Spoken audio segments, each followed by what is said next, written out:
Ladies and gentlemen, the session, The Next Decade of Neighborhood Revitalization, is sponsored by Blue Cross Blue Shield of Michigan.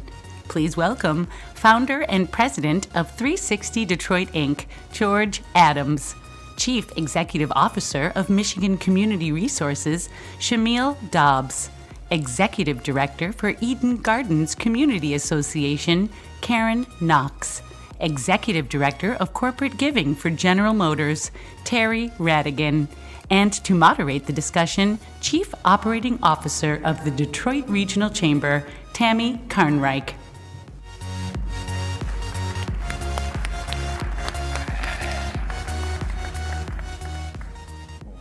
Well, good afternoon, friends. Good afternoon. Thank you for joining us today so we can talk about this very important program, helping our neighborhoods.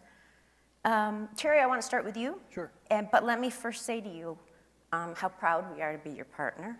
And thank you so much that you are supporting this program in the way you are. You're welcome. But can you talk to the audience about what NeighborHUB is? Sure. And then also, why GM chose to do something specifically in the city of Detroit and particularly in the neighborhoods? Sure. So first, NeighborHUB is a program, a partnership with the Detroit Regional Chamber and General Motors. And it's $30,000 grants that are provided to nonprofit organizations. With the hub part of it is that they would create a gathering space in their neighborhood and have some programming to go into that gathering space. And so we've done it for 2 years now. We've got 13 organizations in the city that have received $30,000 grants each. And so we're through our second year. Why did we do it? So, I heard a lot of talk this morning about the two Detroits. And, General Motors' place in downtown Detroit is well documented. We're very, very proud that we've been headquartered in this great city for 108 straight years. And we're not going anywhere. And so we're proud of that, and it's well known. What's less known is our commitment to neighborhoods. And we've got great initiatives going on, like our partnership with Life Remodeled. I saw Chris Lambert here earlier today. We've got our Cody Rouge partnership with our friends at Quicken, DTE. We've got our Student Corps program, which is all over the city. So there's a lot of things that are happening in the neighborhoods, but this is a big city. And there's a lot of great organizations in this great city. And we wanted to do more. And we wanted to do something tangible. And that's why we did the NeighborHUB. And by the way, it was the result of a brainstorming meeting that we had with Tammy and her great team to come up with ideas. And it's been true partnership ever since. And we're really proud of it as well. Thank you, Terry. Shamyle, yes. You have such a vast experience of many, many neighborhood organizations across our city, as well as a lot of the initiatives. What value does a program like NeighborHUB bring to the certain neighborhoods? So to answer this question, I would like the audience to indulge me for a moment. So just by show of hands, and for the folks up top and the folks on the bottom, if you can raise your hand if you know of the organization that I'm about to read. Bridging Communities. Raise your hands. Great. Miracles to Inspire Change and Healing After Experiencing Loss. Raise your hand. Okay. Carrie Morris Arts Production. Raise your hand. 360 Detroit. Raise your hand. All right, George. Nice. All right. Eden Gardens. Raise your hand. Okay. So we've had a few hands raised, but I think for the most part, some of the organizations that I listed, many of you are not connected to those individuals and organizations leading that work. So when you think about the value of a program like NeighborHUB, it's really about investing not only in programs and place-based programs, but it's about investing in people and creating a regional platform for folks like Karen, folks like George, that otherwise would not have the opportunity to connect with each and every one of you. We have the privilege to sit here today. We have the positional privilege, most of us, to be paid to sit here today. Many of the organizations that are receiving these dollars are doing this work after they leave their 9 to 5. They're doing it in the evenings. They're doing it on the weekends. They're doing it using dollars that you and I probably used to go out and have dinner. So the investment is deeper than just the programs. It's really about how to transform community by centering residents. and really thinking about the value of that. So for all of you that may not be connected, I encourage all of you to go to the website. All of the grantees are listed there. Look up the names, but don't stop there. Go to their websites. Figure out a way to connect the things that you're doing, the conversations that you're having with the Georgias and the Karens to help advance this work. Because these are women, these are individuals of color, again, who are on the front line, who are in the margins, doing incredible, powerful work. So thank you for your investment. Thank you. Thank you. So Karen, you were a member of the first cohort last year. Yes. So please tell the audience about your project, but then would you also talk about what benefits you got out of participating in the program beyond the dollars of a grant? I know you did cohort meetings, you did blogging. Talk about the experience. Well, with the money we received, we had built an intergenerational playground. This playground was because, one, our children were playing in vacant homes, in debris, and the elders were not coming out to play at all. And so we figured if we built a place, a common place, where the elders could come and where the children could come, both would benefit.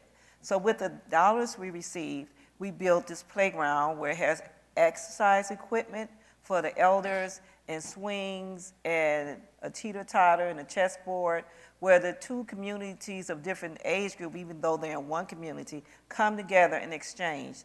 So this has been a wonderful experience for the children because they're no longer playing in the vacant houses or in trash. They now have a playground to play. And now our seniors are coming out of the house and enjoying youth, which, you know, if you don't know, when elders interact with younger people, it helps them not get dementia. And if it has, it works with the mind. So it's been a wonderful experience receiving this grant. The other thing is this summer, by receiving this grant, we were able to put on 8 programs.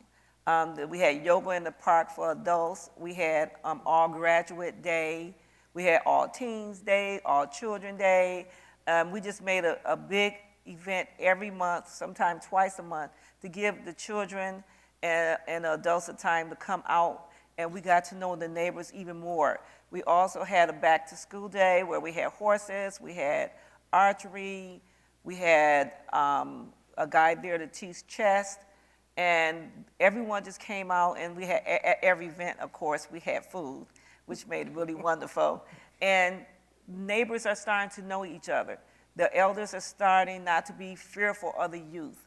And they both have something to offer each other because the elders can offer the youth the wisdom and knowledge that they have, and the youth can teach them things like computers or about, you know, the new world that they are kind of scared of. So it's been a wonderful experience, and so thankful to you, Jim, for providing us with this grant so we can have this space for the children and for the elders. It's been incredible.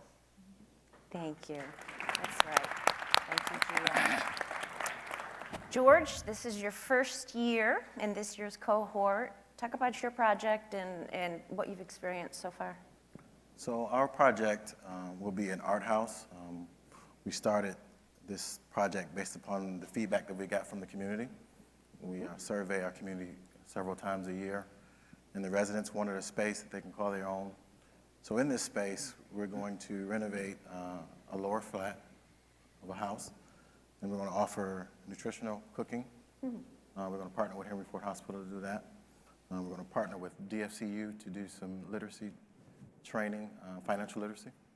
And also we're going to have art. And then the bigger part of the art is not just having a space for them to do art, but to display that art throughout the neighborhood. And so that's the ultimate goal, to be able to display this art throughout the entire neighborhood. Yeah, I think that's the beauty of some of these projects, all the cross-collaboration and partnerships that occur with other community organizations and those who can help in the neighborhood. So I want to open it up now to kind of a conversation that you can all contribute to.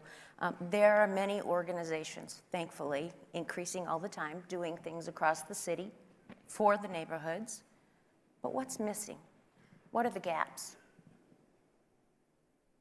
I think that sometimes, if I can Please. chime in, okay, great. Yes. Sometimes the voices of the residents are not being heard. I think that, you know, when I study my neighborhood, You know, we've been doing studies in my neighborhood since the early 70s, and some of the things that were relevant then are relevant now, and needs and desires and wants. And to move the needle has been just minimal. Yeah. So we haven't done those things. So they still have issue with the vacant lots, the vacant properties. They still want new construction and new housing, and parks. So those things are, I think, hearing the residents and not just taking their time to survey them, but actually having something come to realization. So I think this NeighborHUB allows us to have that realization based upon feedback. I think that's one of the great things about NeighborHUB is in order to be selected, you truly have to show that you are talking to your residents in your community. So I think that's a really important point. Yeah. I mean, I would echo the comments that George raised, and I would also offer that, and when you truly think about gaps and think about a gaps analysis and sort of drill down to the multi-millions of dollars that have been invested in this city, and the conversations that we're having today on this stage, the conversations that some of you were having out networking, you know, in the outside area at lunch, et cetera, and the conversations that we had 10 years ago, some of those conversations, if not many of those conversations, are the same. So it's not for lack of resource. It's most certainly not for lack of will and good intent. You know, I sat at, and I think Anika might be still here, I sat at the Equity Summit most recently, just last week, and Angela Glover was there, Blackwell, and she talked about transformative solidarity and radical imagination. And for those of you that were there, forgive me that I'm repeating her words, but I think it really resonated with me because when we're talking about doing good work, it's not about doing the same things that we've done. It's really about really holding ourselves accountable and assessing, are we moving the needle? We're investing dollars, we're investing human capital, we're coming up with all of these policies, but are we taking a resident-centered approach? Are we truly lifting up the voices of Karen and the seniors and the young people? Are we knocking on those doors? Are we driving by those areas to really understand where the dollars are trickling down to? So I think for all of us, it's really about holding each other accountable and really pushing our own imagination for what should be, but more importantly, what the residents of the city ultimately deserve. Yeah, that's right. Ooh, right. Is what's underway, so again, I say there are a lot of programs right now, a lot of investment going into the neighborhoods, corporate communities coming forward on that. But do you believe there's sustainability built in? Is this going to make a difference and continue to make a difference? That's a great question. I think that we do need funding to keep going because we can get programs up, but having the money to keep them sustained is another issue. It's very important that in our communities, we be able to lift the children up, and the schools are overloaded, that we can provide programming in our neighborhood to keep the children busy and out of trouble. Because if the children have nothing to do, they'll get tired of swinging sooner or later. We need them to have programs in the community to keep them growing, keep the mind active. So I think having more resources for sustainability is very important. And Karen and I were talking backstage about a reading program that she's trying to implement in Eden Gardens, and I just mentioned that we've, General Motors and the Detroit Riverfront Conservancy have had this thing called Reading and Rhythm on the Riverfront for years, and it's in the summertime, and we get volunteers and celebrities and others to come and read to the children in a tent right on the river, and there's music, and I think it all speaks to literacy is a huge problem. So you talk about gaps. I think if we could use some of these gathering spaces in these hubs to help our children learn how to read, that's going to be a huge enabler, and we know that there's a big problem in our city, in our state, and in our country. And so maybe one of the things that I see as a big gap is literacy for the youngsters, and anything we can do, there's just countless ways we could help get them reading, and if we can, that unlocks them for all the STEM education and all the other things that we talk about. Yeah, that's a very good point. What about for the adults? You know, we still have a lot of adults who've not been able to attain a post-secondary degree, may not even have a job at this point, may need to be retrained. What are we going to do, you know, for the adults in the neighborhoods? Please. In Eden Gardens, we are opening a house, and the upstairs is going to be dedicated to children, and downstairs to returning citizens and adults that are illiterate. So we'll be opening programs to teach them resume writing, teach them math, and other skills that they will need to enter to the workforce. So that's the program we're looking forward to in the future. That's really great. Shamyle, is there a way that all the neighborhood organizations have a means to learn from each other in what they're doing and how things can be replicated? Absolutely. I mean, the value of peer-to-peer learning and the peer network, I mean, speaks to itself. There's several platforms that provide that opportunity. You know, the organization that I work for, Michigan Community Resources, over the course of several years, we've had several initiatives that provide such a platform. COAC Detroit, I know Alondra may still be here somewhere around. They provide such a platform. Other network partners, M&A, New. So there's several intermediary organizations that most certainly will support the mission of organizations and those leaders to connect to one another. But I want to underscore the conversations that probably happen that we're not aware of. Karen and George and Karen and others and George and other nonprofit leaders are connecting with each other organically. And I think what's incredible about that is that no matter where you are in the city, you can learn from what someone else is doing by virtue of that connection. And I just want to quickly say something to the point of sustainability. Sustainability, especially in this region, especially in the work that we do, requires intentionality. And for many of us, especially those nonprofit leaders that are up here and those in the room, unfortunately, you can only deal with what's in your face. You are fundraising for the year, and you are in the hamster wheel of trying to sustain your organization today, and you may not have the privilege to think about tomorrow. So for the other folks that are in the room that may be connected to corporate partners, philanthropic organizations and institutions that have the space to think about sustainability different, how are you engaging with those organizations to really push your own thinking about investment and your investment strategy? And again, where's the coalescing between various strategies? I think that's something that's incredible, and this platform that we have today, just being on the stage, being in the room with all of you, that's where some of these ideas can emerge. Yeah, that's a great point. So the theme of the conference is a decade of development. So what I'd like to hear is what your visions are of what the neighborhoods will look like in 2030. All right. Wow. So my neighborhood is the Virginia Park neighborhood. And so I envision a community action plan that is led by residents.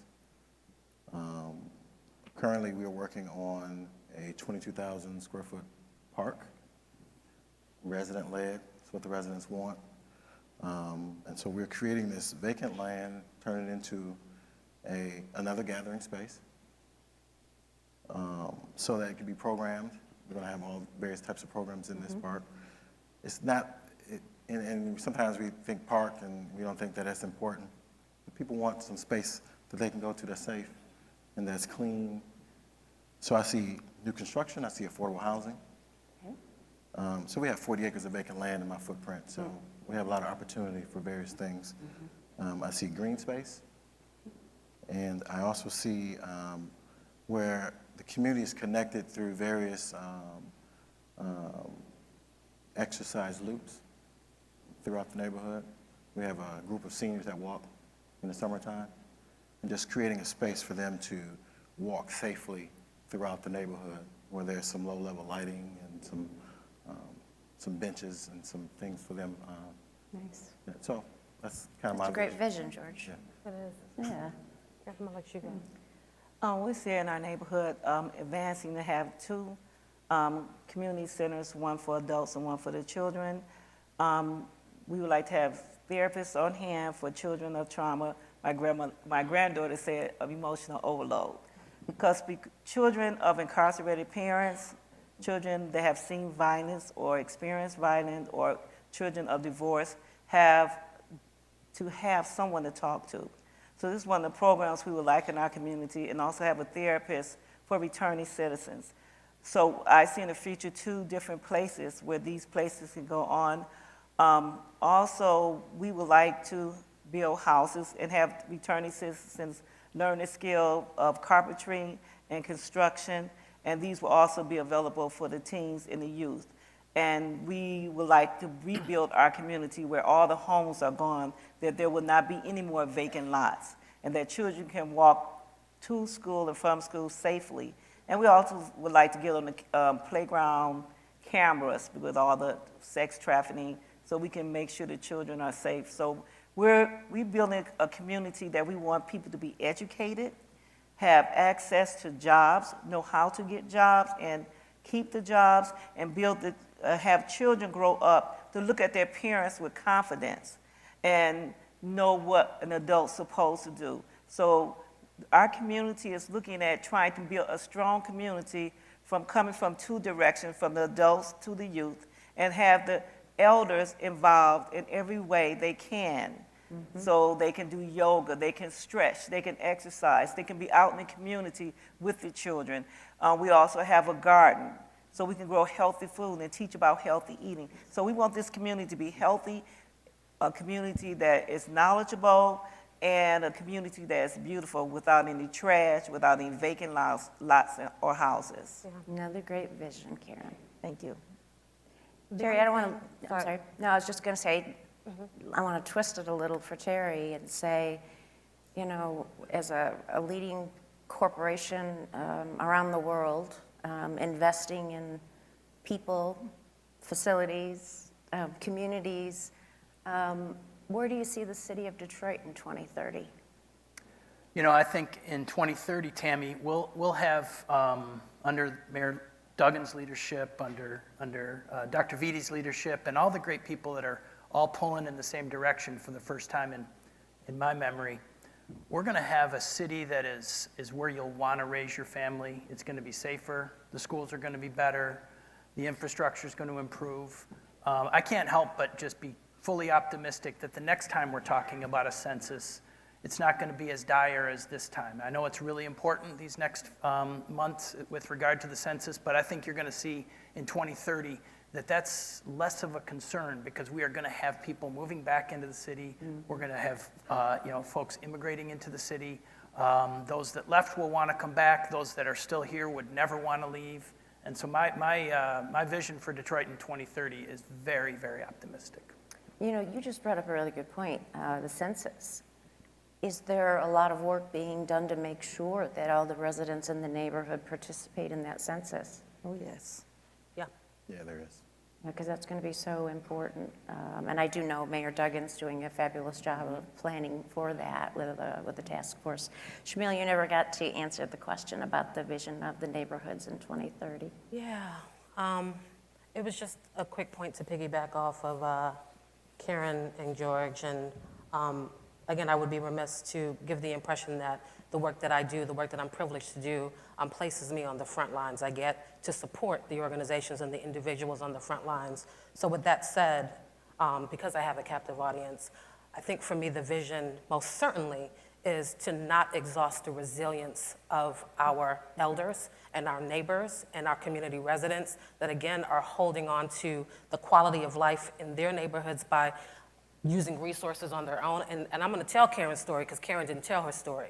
Before Karen got this grant, she was doing this work out of her own pocket and doing this from the love because she knew the need for the children and the seniors in her neighborhood. And Karen's story is not unlike many of the organizations that apply for and unfortunately may not get the opportunity to receive the grant because there's more need than ultimately our collective group can possibly even finance. So I say all that to say my vision for the future is for all of us to have a call to action in this moment today while I'm on this stage to really think about what is our contribution? What are we going to leave here and do differently in our respective roles to ensure that the vision that George said, the vision that Karen said can actually be actualized? So, yeah. I think we've just been told. Thank you, Shamyle. Terry, what would you say, there's a lot of businesses in the room today, for businesses who maybe aren't engaged somewhere, who might want to get involved with the neighborhoods in some way, what would be your recommendation to them? Well, I think it starts with meeting with like-minded people, and we're fortunate here. We have, I think, the best regional chamber in the country, and we have a great partnership, and we met one day 2 or 3 years ago, and they had goals and objectives, and we had goals and objectives, and we overlaid them, and look what happened. A great, innovative, entrepreneurial program that's making a difference, and so we're excited about that. So I think it's just open up the dialogue, let folks know what you're trying to do, and look for ways that we can collaborate, because if we collaborate, it's just obviously a much more meaningful impact. In a good point, you know, this gave the chamber an opportunity to start contributing to the neighborhoods that we wouldn't organically have had, you know, because we're a business organization. And I for one, have learned so much from working in this program and getting to meet the neighborhood organizations. So, you know, you're also, you know, you're making a difference, but you're learning along the way too. Absolutely. Like you said, someone said, you have to talk to the residents. You know, there's a lot that some of us don't know if we aren't getting out into the neighborhoods. And somehow that's a story that's got to be told. So we're hoping to find the next Karen and George and their great organization. So Tammy and I had a little chat backstage before the session, and we're pleased to announce there will be a third cohort, and we're going to kick that off this spring. So we're excited to continue this great program. Yes, thank you, Terry. I mean, it is making a difference, and clearly these are just a couple of examples of some of the projects in the program. So we've only got a little more than a minute left. I'm going to give you each a chance to give your final words of your thoughts of how everybody here can be more helpful in the neighborhoods. So specifically to us, you can go to our website, www.360detroitinc.org. We also have a table out in the hall. Exhibit hall, the yes. exhibit hall. And I would be glad to talk to you and share some of our vision and some of the things that we're doing on a more one-on-one level. Good. Shamyle. Not to repeat myself, but I think a simple closing remark would just be get acquainted. If there are organizations that you're not familiar with, there's several ways that you can find out who those organizations are, what they do, and more importantly, how you can connect the dots between the things that you all are working on and the various missions that they seek to serve. And a simple way is to get connected to my organization, again, COAC Detroit. There are a number of different intermediaries here that can help to plug you in where you would like to be. Thank you, Karen. You can reach out to us at www.edengardensblockclub.com or reach out to Shamyle. We are working hard in the community all the time to make a change and make a difference in each child's life, each adult, and each elder. And just think about the children that are coming up today. They do not deserve to play in vacant houses or not have the benefit of a good education. Help us out. Jerry, I think we already heard what you're going to do, all so thank you very much for that. And there is an exhibit in the exhibit hall that shows some more of the neighborhood projects, so I invite you to drop by, and thank you, everyone. And thanks for all you're doing to improve our neighborhoods, because it is very important to the development of our city.